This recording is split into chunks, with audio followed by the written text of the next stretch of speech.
Здравейте, приятели! От доста време не съм се появявала, даже днес ме срещна една жена и ми каза какво стана, къде остана. Никъде не съм останала, тук съм си. Исках да преживеете празниците, да се починете. Не бързам да ви питам какви са ви целите за новата година. Спокойно си ги обмислете. И днес искам да поговоря по една тема, която е много интересна, доста е деликатна, защото е свързана с децата и с истината за смъртта. Какво имам предвид? Питали са ме, коя е най-подходящата възраст да се каже на едно дете, че баба, дядо или някой близък е починал.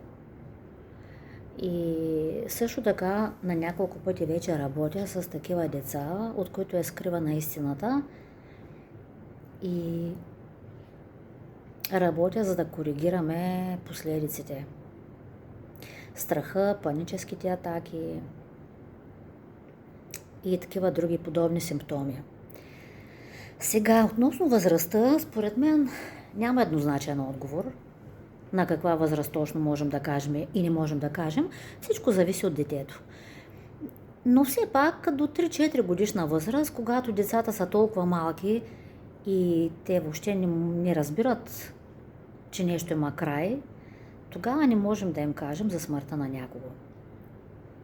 Но когато са вече 6-7 годишни, те вече имат представа за необратимостта на нещата и тогава спокойно бихме могли да им кажем, че някой близък е починал.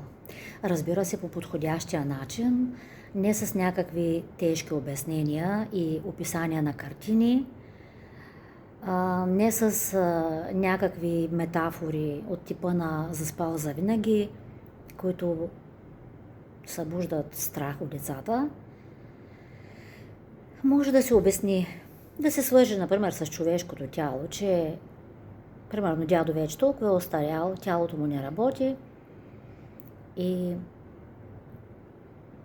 неговия живот не може да продължи. Много, много тежки са последиците от скриването на истината за такива неща, които се случват. Защото децата усещат всичко. Освен това, те подочуват от тук там някакви неща.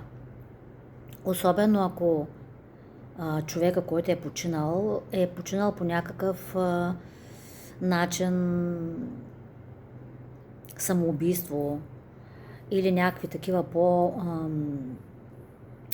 обстоятелства, и тогава наистина в детето не можете да си представите какво се случва в главата му. Започват фантазии по темата, образи, гласове, чувство на вина. Аз можех да бъда повече с дядо, с баба, с някой друг. Аз не ги обичах достатъчно, аз не знам си какво. И това са думи на едни много малки деца. И понякога това изисква доста дълга терапия. Знаете, че аз имам особено изострено чувство по отношение на истината, отношение към истината. За мен истината винаги трябва да се казва по подходящия начин, на възрастни, на малки, на всякакви, според възрастта и според обстоятелствата. И наистина не подценявайте децата, не си мислете, че те са малки и че премълчавайки нещо, те няма да го разберат. От опит ви казвам вече, като терапевт от много вече случаи имам такива, на деца, които обясняват някакви страхотни картини, свързани с смъртта на някой близък, и това е наистина много тежко. Това исках да споделя. Ако имате проблеми, свързани с това как да кажете на детето, как да му поднесете информацията, има специалисти. Може да се обръщате към психолози, към терапевти, към мен, ако ме познавате. И нека децата, те живеят в реалния свят. Няма защо да им спестяваме истината от живота.